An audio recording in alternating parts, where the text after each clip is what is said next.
زندہ ہے، شہید زندہ ہے، حسین زندہ ہے، شہید۔ بسم اللہ الرحمن الرحیم۔ السلام علیکم ناظرین، آپ تمام کو یام شیعہ اسلامک ٹی وی چینل کی خدمت میں حاضر خدمت ہوں، اور اس عنوان سے آپ کی خدمت میں حاضر ہوا ہوں کیونکہ جیسے ہی پہلے ہم نے آپ کے سامنے یہ وعدہ اور عہد دیا تھا کہ ہم اس چینل کے ذریعے جو بھی تاریخ کی مناسبت سے، چاہے وہ شہادت ہو یا ولادت یا روز خوشی ہو یا عید ہو، اس سلسلے میں، اور خاص طور جس عنوان سے جو عید ہوگی تو عید کے عنوان سے، یا پھر شہادت ہوگی تو شہادت کے عنوان سے، ولادت رہے گی تو اسی عنوان سے کسی عالم دین کو ہم مدعو کریں گے، بلائیں گے، اور ان کے ساتھ یہ پروگرام نشر کیا جائے گا۔ اور اس سلسلے میں خادم حاضر خدمت ہے، اور آج کا جو عنوان ہے بسلسلے شہادت حضرت مسلم ابن عقیل، اور اس وقت میرے ساتھ حجت الاسلام مولانا میر عسکر علی موسوی صاحب تشریف فرما ہیں۔ میں گزارش کرتا ہوں قبلہ و کعبہ سے کہ آپ اس عنوان سے خطاب کریں شہادت کے سلسلے میں۔ قبلہ السلام علیکم۔ وعلیکم السلام ورحمۃ اللہ وبرکاتہ۔ اعوذ باللہ من الشیطان الرجیم، بسم اللہ الرحمن الرحیم، الحمد للہ رب العالمین، والصلاة والسلام علی سیدنا و نبینا حبیب قلوبنا و طبیب نفوسنا ابی القاسم محمد، اللہم صل علی محمد وعلی اہل بیتہ الطیبین الطاہرین المعصومین المظلومین ولعنۃ اللہ علی اعدائہم اجمعین، اما بعد فقد قال امام الحسین علیہ السلام انی باعث الیکم اخی وابن عمی وثقتی من اہل بیتی۔ ناظرین کرام، السلام علیکم ورحمۃ اللہ وبرکاتہ۔ بعد السلام، آپ کی خدمت میں حاضر ہوا ہوں بعنوان شہادت مسلم ابن عقیل، اور سب سے پہلے میں یام شیعہ اسلامی چینل کا شکر گزار ہوں کہ انہوں نے مجھے یہ سعادت اور خدمت کا موقع دیا ہے تاکہ میں آپ حضرات کی خدمت میں جناب مسلم کی مناسبت سے چند اپنے عرائض کو اور ان کی تاریخ کے بارے میں جو کچھ بھی آیا ہے آپ کی خدمت میں طالب علمانہ عرائض کو آپ کی خدمت میں پیش کر سکوں۔ اور اسی طرح بانی چینل ہاشم علی مرزا صاحب، اور جو اس چینل کے اور اس پروگرام کے ڈائریکٹر ہے سعادت علی خان صاحب، ان کے لیے بھی میں ماشاءاللہ سے مبارکباد دیتا ہوں اس عنوان سے کہ ماشاءاللہ سے بہترین خدمات کو انجام دے رہے ہیں۔ خداوند عالم کی بارگاہ میں دعا بھی ہے کہ پروردگار عالم ان کی خدمات کو قبول فرمائے اور ان کی توفیقات میں اور اضافہ کرے۔ اور بہترین الحمدللہ یہ اہل بیت اور اہل بیت علیہ السلام کے جو مناسبات ہے ان سے آشنائی کا بہترین ذریعہ ہے۔ بے شک۔ جناب مسلم ابن عقیل، یہ اگر ہم جناب مسلم کی زندگانی اور ان کی شخصیت کے بارے میں اگر ہم تاریخی کتابوں میں تلاش کرنے جائیں تو آپ کا تذکرہ امام حسین علیہ السلام کے مدینہ چھوڑنے سے آپ کا تذکرہ ملتا ہے۔ البتہ آپ کا ذکر بالکل نہیں، ایسا نہیں، لیکن آپ مولا کائنات کے ساتھ بھی رہے ہیں، جنگ صفین میں بھی شریک رہے، جنگ جمل میں بھی مولا کائنات کے ساتھ رہے۔ آپ کے پہلے سے آپ کے تربیت کا یہ معاملہ ہے کہ آپ مولا کائنات امام حسن اور امام حسین جیسی ذوات مقدسہ کے پاس رہ کر آپ نے اپنی تربیت پائی ہے۔ سبحان اللہ۔ جناب عقیل کے بارے میں سب سے پہلے آپ کی خدمت میں عرض کر دوں کہ جناب عقیل یعنی جو جناب مسلم کے والد محترم ہیں، جناب عقیل مولا کائنات کے بھائی اور رسول خدا کے چچا زاد بھائی ہیں، یعنی جناب ابو طالب کے فرزند ہیں، جو طالب سے چھوٹے تھے، جناب طالب سے چھوٹے ہیں۔ اور جناب عقیل کے بارے میں روایات میں ملتا ہے کہ ایک مرتبہ خود رسول خدا سے مولا کائنات نے سوال کیا تھا کہ یا رسول اللہ، کیا آپ اب میرے بھائی عقیل سے محبت کرتے ہیں؟ تو رسول خدا نے فرمایا کہ ہاں علی، میں عقیل سے محبت کرتا ہوں اور اس دو وجہوں سے عقیل سے محبت کرتا ہوں۔ دو وجہ ہے جس کی وجہ سے میں عقیل سے محبت کرتا ہوں. ایک وجہ یہ کہ ایک تو یہ میرا بھائی ہے, یہ ابو طالب بھی اور جناب میرے چچا ابو طالب بھی عقیل سے بہت محبت کرتے تھے, تو لہذا اس وجہ سے میں بھی عقیل سے محبت کرتا ہوں. کیا اور دوسری وجہ یہ ہے کہ عقیل کا ایک فرزند ہوگا جو میرے بیٹے حسین کی نصرت کرے گا اور اس نصرت ہی میں جام شہادت نوش کرے گا. اور رسول خدا یہ بات کر کے, یہ بیان کر کے گریہ کرنے لگے, یہاں تک کہ آپ کے چہرے پر تمام اشک جاری ہو گئے. رسول خدا نے اس طریقے سے جناب عقیل کے بارے میں بتلایا, اور جناب عقیل کے بارے میں تاریخ میں بہت کچھ ہے. اہم شخصیت تھی اور علم الانصاب جانتے تھے, تمام چیزوں کو, تمام خاندان اور قبیلے کا علم آپ کے پاس رہا کرتا تھا. یہ جناب مسلم لحاظ پدری اتنی اہمیت کی عامل ہے. اور جب جناب مسلم کا تاریخ اگر خود شخصیتی کے لحاظ سے دیکھا جائے تو امام حسین نے جب مدینہ چھوڑا تو آپ بھی امام حسین کے ساتھ نصرت کی خاطر مدینے سے نکلنے لگے. امام حسین مدینے سے نکل کے مکہ پہنچے. مکے میں جب آئے, مکے میں آ کر قیام کیا, جیسے ہی مکے میں آ کر قیام کرنا تھا کہ تمام عالم اسلام میں یہ خبر عام ہونے لگی کہ امام حسین نے یزید کی بیعت نہیں کی ہے اور آپ مکے میں آ گئے, مدینے کو چھوڑ کر مکے میں آ گئے. یہ خبر جیسے جیسے عام ہونے لگی تو کوفے والوں کو بھی یہ خبر ہوئی اور انہوں نے بھی کہا کہ ہم بھی یزید کے ہاتھ پہ بیعت نہیں کریں گے, اور جب امام حسین نے مدینہ چھوڑا ہے تو ہم امام حسین کو اپنا کوفے میں دعوت دیں, امام حسین کو یہاں پر بلائیں گے. اور ایک کے بعد دیگر کوفے میں بڑے بڑے قبیلے کے لوگ اور بڑے بڑے جو سردار ہوا کرتے تھے وہ لوگ ایک ساتھ جمع ہونے لگے. جمع ہو کر امام کے نام خط لکھا, ایک ایک کر کے خط لکھتے جاتے تھے. کبھی ایسا ہوتا تھا کہ ایک خط میں کئی لوگوں کے نام ایک ہی خط میں جمع ہوتے تھے, کئی قبیلوں کے سردار کے نام ایک ہی خط میں ہوا کرتے تھے. امام حسین کے پاس خط آنے لگے, یہاں تک کہ روایت میں ہے کہ 18,000 خطوط امام کے پاس پہنچے کہ اس کا تقریباً عنوان یہ ہوا کرتا تھا کہ مولا ہم آپ کی بیعت کے لیے تیار ہیں, ہم آپ کی خاطر تیار ہے, آپ آئیے, یہاں پر تمام حالات ہموار ہے, آپ تشریف لے کر آئیے, آپ میدان صاف ہے, آپ آ سکتے ہیں. مختلف تعابیر سے انہوں نے خطوط لکھے. 18,000 خطوط امام کے پاس. مدینے سے جب امام تشریف لے گئے 28,060 ہجری کا واقعہ ہے, تو جب مکے میں قیام کیا امام مسلم نے تو کس جگہ قیام کیا اور کتنا عرصہ امام وہاں پہ مقیم رہے؟ جی ابھی یہ خطوط جو آنے لگے, یہ امام تو رجب 28 رجب کو سن 60 ہجری کو امام مدینہ چھوڑ کر نکلے. مدینہ چھوڑ کر نکلے تقریباً شعبان کے مہینے میں امام مکے میں آئے. مکے میں آ کر امام مکے ہی میں قیام کرتے ہیں, اور یہاں سے کیونکہ امام نے مکے کا انتخاب اس لیے بھی کیا کیونکہ تمام عالم اسلام سے امام کی ملاقات ہو سکتی تھی اور امام اپنے پیغام کو مکے سے بھیج سکتے تھے, کیونکہ ہر کوئی شخص کعبے میں مکے میں آنا, کیونکہ مرکز اسلام کا مرکز جو شخص ہوتا تھا, عالم اسلام کا جو ہے مرکز بنا ہوتا تھا, اور پتہ بھی چلے لوگوں کو کہ امام اس وقت یہاں سے کوچ کرنے کے لیے مدینے سے نکلے ہیں اور کیا ارادہ کیا قصد ہے وہ پتہ چلے کہ مدینہ چھوڑنے کا ارادہ کیوں کیا.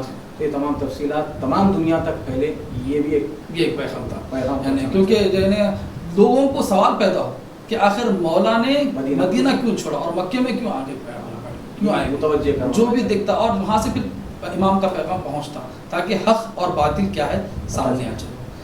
لیکن جب کوفے والوں کے خطوط بہت زیادہ آنے لگے, تعبیریں دیتے العجل العجل ثم العجل العجل, یعنی جلدی کیجیے, آپ کا کوفہ آنے کے لیے جلدی کیجیے, امام کو بیان کرنے لگے.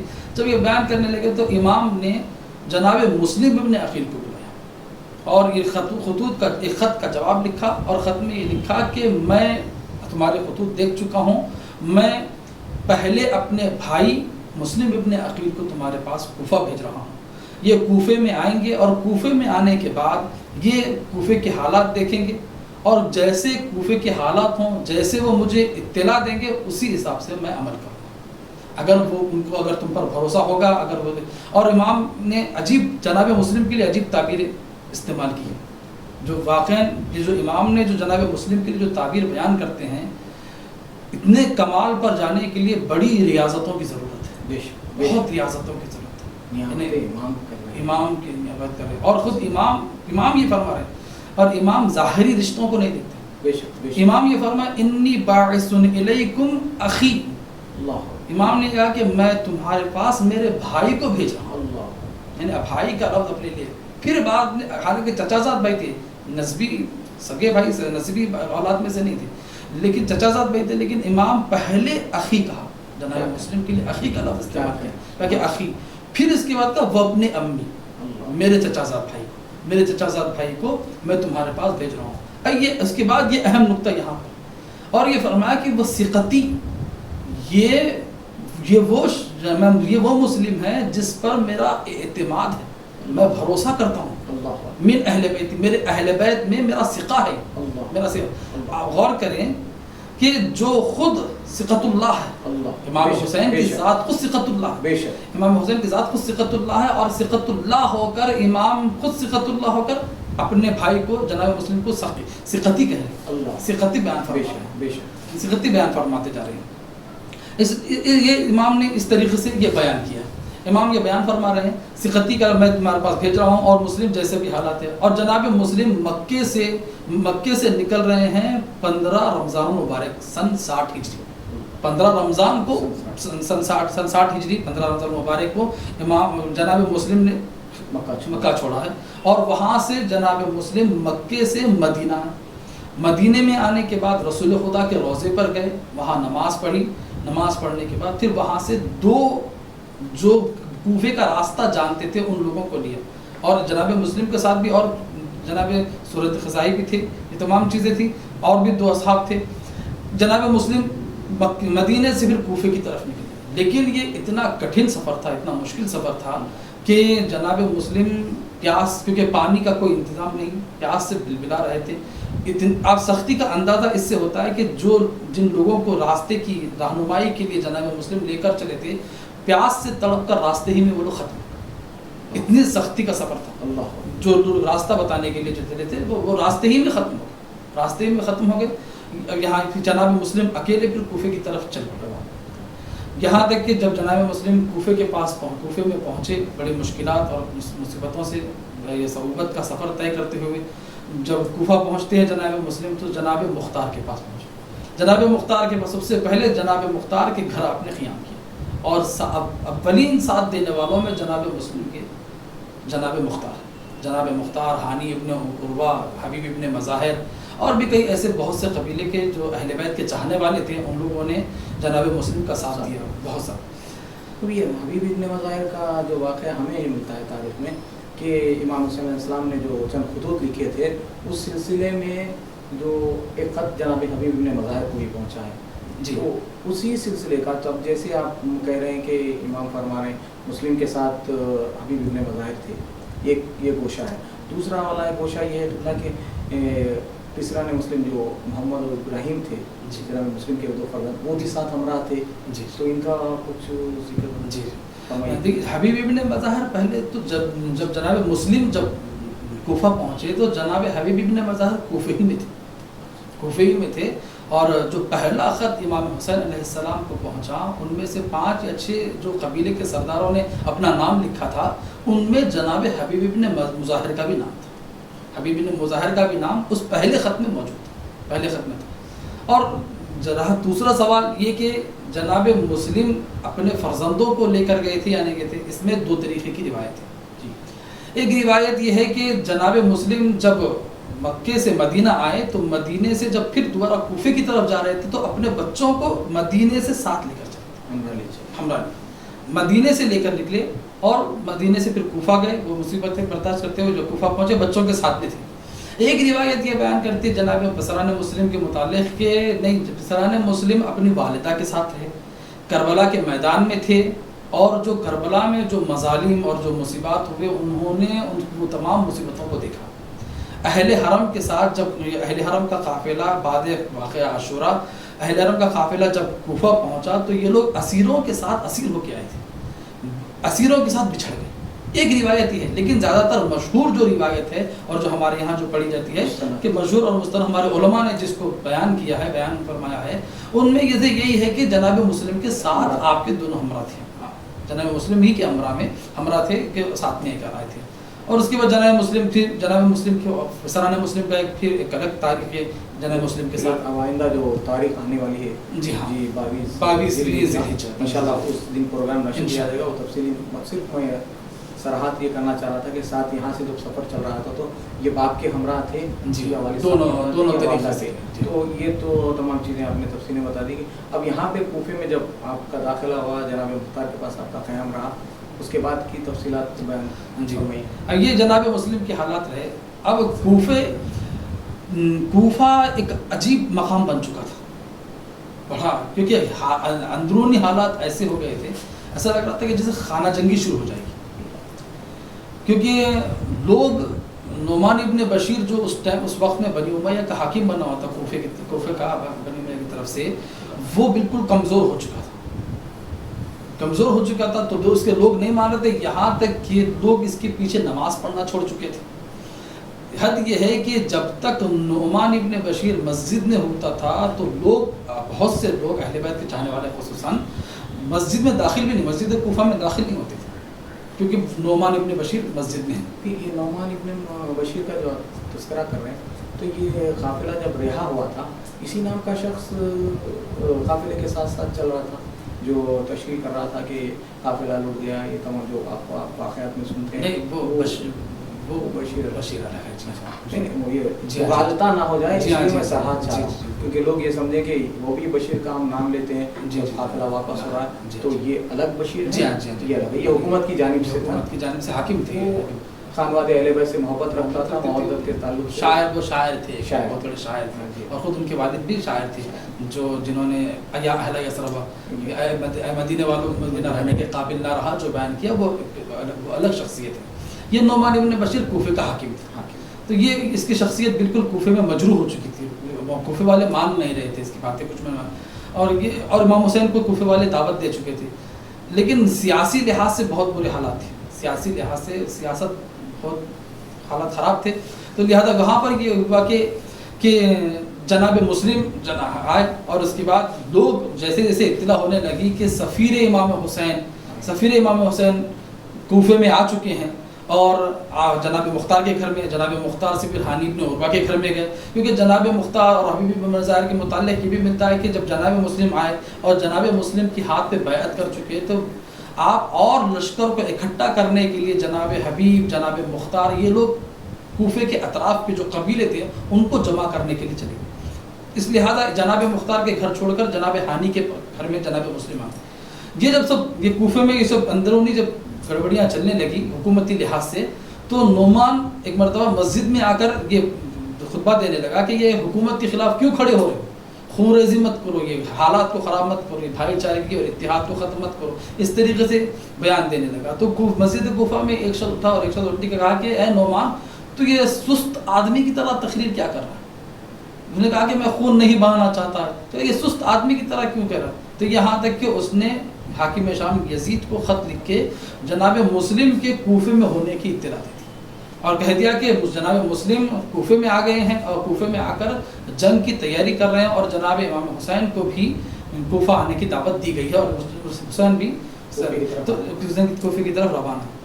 اور یہاں پر جناب مسلم کے ہاتھوں اگر کئی ہزار لوگوں نے بیعت کی, کئی ہزار لوگوں نے آ کے بیعت کی, اور یہ حالات کو دیکھ کر جناب مسلم نے امام حسین کے نام ایک عریضہ اور خط لکھا, کہا کہ مولا یہاں پر بہت سے لوگ اکٹھا ہو چکے ہیں, یہاں کوفے کے حالات سازگار ہے, آپ مکے سے روانہ ہوئیے اور کوفے کی طرف آئیے.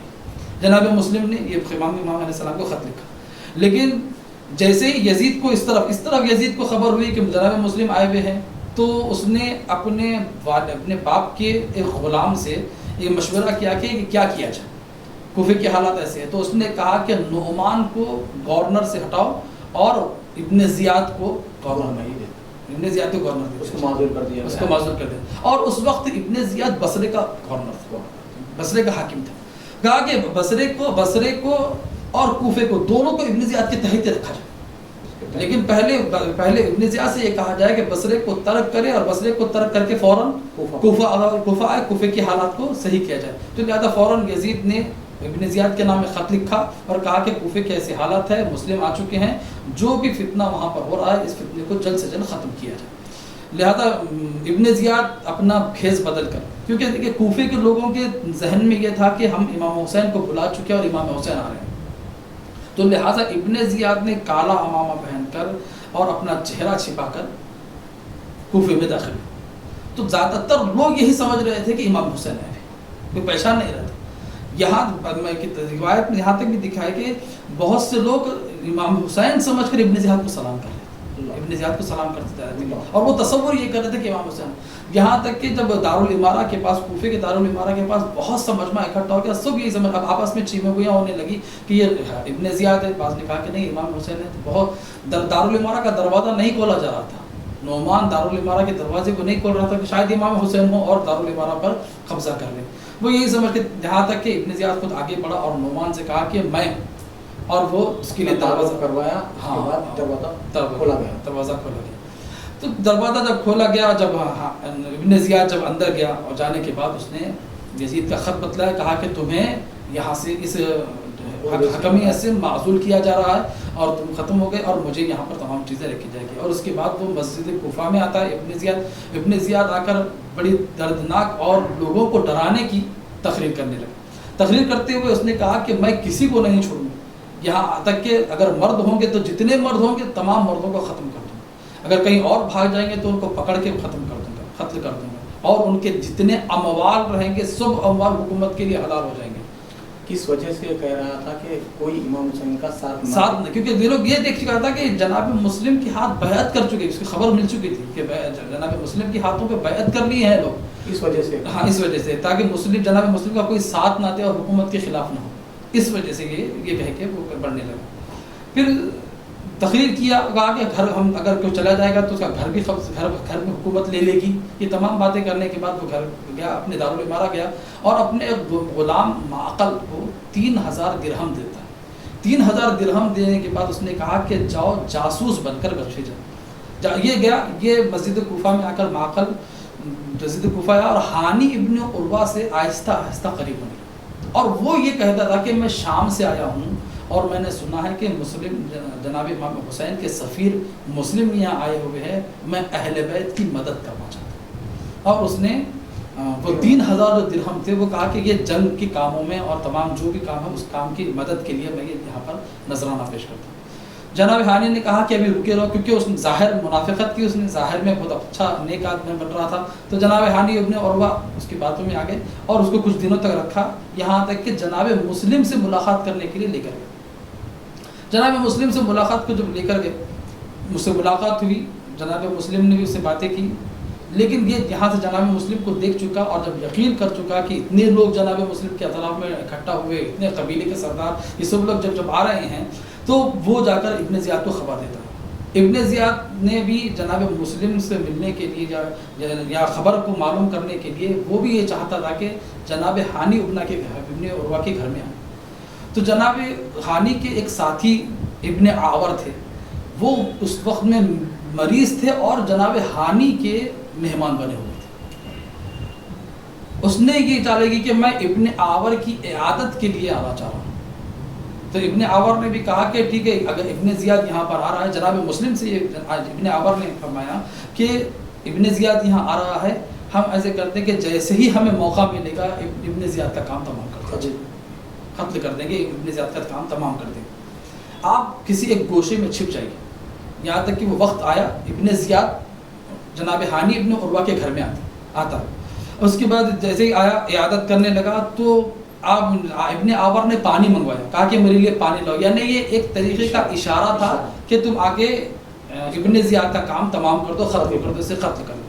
اور جناب مسلم ایک پردے کے پیچھے جا کر چھپ گئے تھے، ایسے جناب مسلم پیچھے جا کے چھپ گئے، یہاں تک کہ جناب مسلم آگے نہیں بڑھے، اشارہ دیا لیکن آگے نہیں آئے جناب مسلم۔ اس کے بعد اس نے ایک شعر بھی پڑھا کہ کیوں سلمہ درود پڑھنے کے لیے دیر کر رہی ہے، ایک شعر، یعنی یہ بھی ایک طریقے کا اشارہ تھا، دیر کیوں کر رہی ہے، یہ بھی ایک کنایا اور اشارہ تھا۔ تب بھی جناب مسلم باہر نہیں نکلے۔ تو یہ اور ایک ابن زیاد کا ایک غلام تھا، وہ تھوڑا سا اشارہ سمجھ گیا اور ابن زیاد کو اشارہ کر کے اس نے ابن زیاد کو لے کر نکل گیا۔ جب لے کر نکل گیا تو جناب مسلم باہر نکلے۔ ابن عاور نے پوچھا کہ مسلم کیا ہوا، کس لیے باہر نہیں نکلے؟ کہا کہ میں 2 وجہ تھی کہ جس کی وجہ سے ابن زیاد کو ختم نہیں کیا۔ ایک وجہ تو یہ کہ یہ حامی کا مہمان، کیا کہیں سبحان اللہ. حانی کا مہمان، اور مہمان کو بلا کر اس کے ساتھ اس طریقے سے سلوک کرنا یہ صحیح نہیں ہے. اور حانی کو خود خبر اس کی اطلاع نہیں تھی کہ حانی بھی اس سے راضی نہیں تھے کہ جو گھر میں مہمان آیا ہے اس کے ساتھ اس طریقے سے سلوک کیا یہ جائے. تعلیمات یہ بتانا چاہ رہے تھے کہ ہمارا قتل پہ آمادہ ہے. ہاں سفیر امام حسین السلام کو قتل کرنے کے لیے آ رہا ہے. یہ تمام چیزیں یہ ترتیب دے رہا ہے لشکر.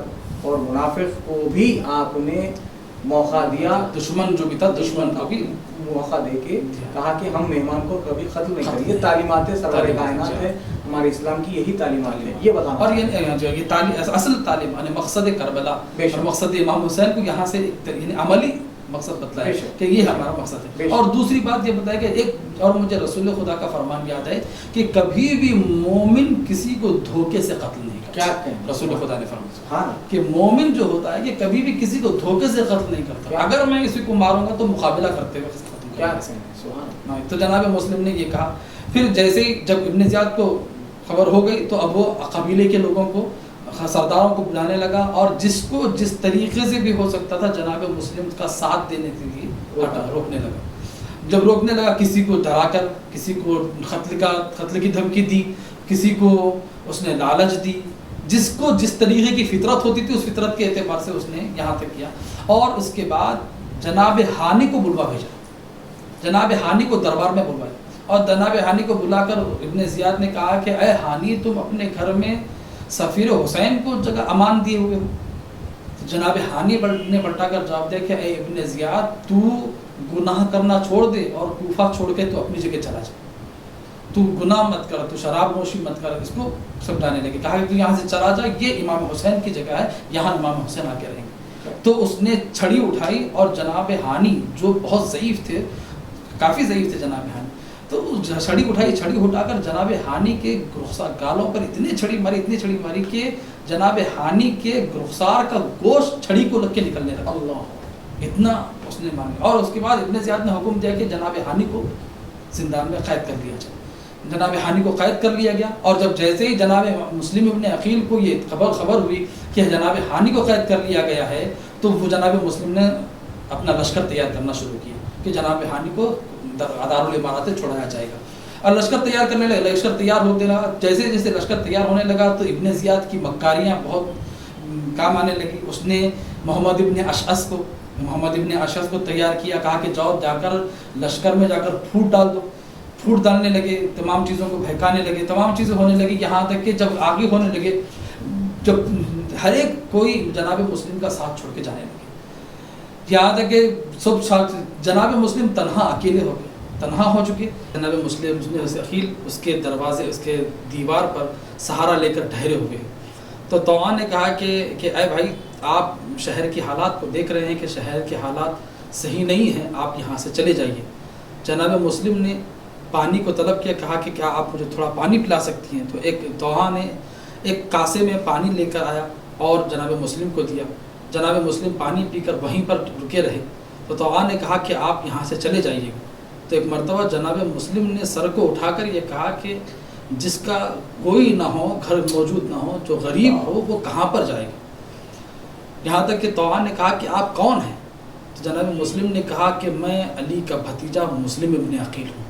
بس جیسے ہی اس مومنہ نے یہ سنا کہ اہل بیت کے چاہنے والی تھی، بس جیسے ہی اس نے یہ سنا کہ یہ علی کے بھتیجا ہے، یہ مسلم ہیں، تو فوراً قدموں پہ گر گئی اور کہا کہ اے مولا مجھے معاف کر دیجیے گا، میں نے آپ کو پہچانا نہیں ہے. اور فوراً اس نے اپنے گھر میں جناب مسلم کو بلایا. میں بس یہیں پر یہ عرض کروں جناب مسلم کی خدمت میں کہ اے مولا، آپ کو ایک چاہنے والی کوفے میں ملی اور جیسے ہی سنا کہ آپ علی کے بھتیجے ہیں تو اس نے اپنے گھر میں آپ کو جگہ دی تھی. لیکن یہی کوفہ ہوگا کہ جہاں پر شہزادی زینب علی کی بیٹی آئے گی، لیکن کوئی علی کی بیٹی کو سہارا دینے والا کوفہ میں نہیں رکھا. جناب مسلم رات بھر وہیں طوعا کے گھر میں قیام کیا، عبادتیں کی. جب نماز فجر ختم ہوئی، ابھی تعقیبات ابھی ختم نہیں ہوئی تھی کہ جناب مسلم نے احساس کیا کہ لشکر آیا ہوا ہے. گھوڑوں کی ٹاپوں کی آوازیں آنے لگی. جیسے ہی گھوڑوں کی ٹاپوں کی آوازیں آنے لگی، جناب مسلم اٹھ کھڑے ہوئے اور اپنا ہتھیار لے کر آگے بڑھنے لگے. طوعا نے کہا کہ اے مولا، آپ کہاں جا رہے ہیں؟ باہر سپاہی آئے ہوئے ہیں، آپ باہر نہ نکلیے گا۔ مولا نے ایک جملہ کہا کہ اے طاع، مجھے یہ برداشت نہیں ہے کہ جس گھر میں ایک عورت رہتی ہو اس عورت میں کوئی مرد داخل ہو جائے۔ اللہ اکبر۔ عزادارو ذرا تصور کریے گا کہ غیرت مسلم کو ذرا تصور کریے، جو مسلم یہ گوارا نہیں کر سکتا ہے کہ کسی گھر میں کوئی عورت ہو تو کوئی مرد داخل ہو جائے، لیکن ذرا مسلم ذرا کربلا کے میدان میں آ کر دیکھیے گا کہ جہاں شام غریبہ میں زینب و ام کلثوم ہیں، علی کی بیٹیاں ہیں، کوئی سہارا دینے والا نہیں ہے، خیمے میں آگ لگائی جا رہی ہے۔ ہاں عزادارو، جناب مسلم کو قید کر کے دھوکے سے قید کیا گیا، قید کر کے ابن زیاد ملعون کے پاس لے جایا گیا، اور جب جناب مسلم کو ابن زیاد کے پاس لے جایا گیا، امام جناب مسلم کا تمام چہرہ خون میں تربتر ہے۔ ہاں عزادارو، ابن زیاد نے باتیں کی۔ عزادارو، اس کے بعد جناب مسلم کو دارالامارہ کی چھت پر لے جایا گیا، اور چھت پر لانے کے بعد اس ملعون نے ایسا ظلم کیا کہ جناب مسلم کے سر پر ایسی ضربت لگائی کہ مسلم زخمی ہو گئے، یہاں تک کہ سر کو بدن سے جدا کیا گیا، اور سر کو بدن سے جدا کرنے کے بعد دارالامارہ کی چھت سے مسلم کا بدن پھینک دیا گیا، اور روایت میں ملتا ہے کہ مسلم کے پیروں کو باندھ کر کوفے کی گلیوں میں پھرایا جا رہا تھا کہ دیکھو یہ مسلم کا لاشا ہے، لیکن اللہ اللہ، یہ وہی مسلم ہے جو نصرت حسین کے لیے نکلا ہے۔ کوفے میں مسلم کے لاشے کے ساتھ بے حرمتی کی گئی، لیکن ہاں ایک بیوہ میسم تھی جس نے مسلم ابن عقیل کے لاشے کو دفنا تو دیا ہے، لیکن کربلا کے میدان میں حسین کا جنازہ تھا جو کوئی دفن کرنے والا نہیں تھا۔ ہاں ایک جوان بیٹا موجود ہے، ہاتھوں میں ہتھکڑیاں ہیں، پیروں میں بیڑیاں ہیں، لیکن اپنے بابا کے لاشے کو دفن نہیں کر سکتے۔ اللہ لعنت اللہ علی القوم الظالمین وسیعلم الذین ظلموا ایب الخلبی ربنا تقبل منا انک انت السمیع العلیم بحق محمد وآلہ الطیبین الطاہرین۔ پروردگار عالم پر ہمارے اس ذکر کو بجد پاک کے صدقے میں محمد والے محمد کے صدقے میں قبول فرمائیں۔ ہماری ان خدمات کو بالخصوص ایام شیعہ اسلامک ٹی وی چینل کے جو خدمات ہے، پروردگار عالم ان کی تمام خدمات کو قبول فرمائیں، اور جو اس چینل کے بانی ہاشم علی مرزا جو یہ کوششیں کر رہے ہیں، پروردگار عالم ان کی توفیقات میں اضافہ کرے، اور ان کی خدمات کو قبول کرے، اور ان کی زندگی میں خیر و برکت نازل کرے، اور پروردگار عالم ہم کو امام زمانہ کے اعوان و انصار میں شامل فرمائیں۔ وآخر دعوانا الحمدللہ رب العالمین صلی اللہ علیہ محمد رضوی ڈیری فارم، جس کا صاف ستھرا کام جو بنائے ہر کسی کو اسٹرانگ۔ رضوی ڈیری فارم جو 30 سالوں سے عوام کی خدمت انجام دیتا رہا ہے۔ ہمارے یہاں صاف ستھرے طریقے سے سارے ڈیری پروڈکٹس دستیاب ہیں، جیسے خالص بھینس کا دودھ، ملائی اور کھووا، جو سارے حفاظتی اقدامات کے تحت ہمارے پروڈکٹس سیفٹی میجرز کا خیال رکھتے ہوئے آرڈرز لیتے ہیں، جیسے ہوٹلز، فنکشنز، شادی، جشن وغیرہ۔ مجالس کے لیے ہمارے یہاں اسپیشل ڈسکاؤنٹ ملے گا۔ ہمارا ایک آؤٹ لیٹ روح برو علاوہ سرتوق دارالشفا کے پاس ہے، اور ہمارے ڈیری فارمز تلاب کٹا اور جل پلی میں موجود ہیں۔ ہمارے یہاں فری ہوم ڈیلیوری سروسز بھی موجود ہے۔ حسین زندہ ہے، شہید زندہ ہے، حسین زندہ ہے،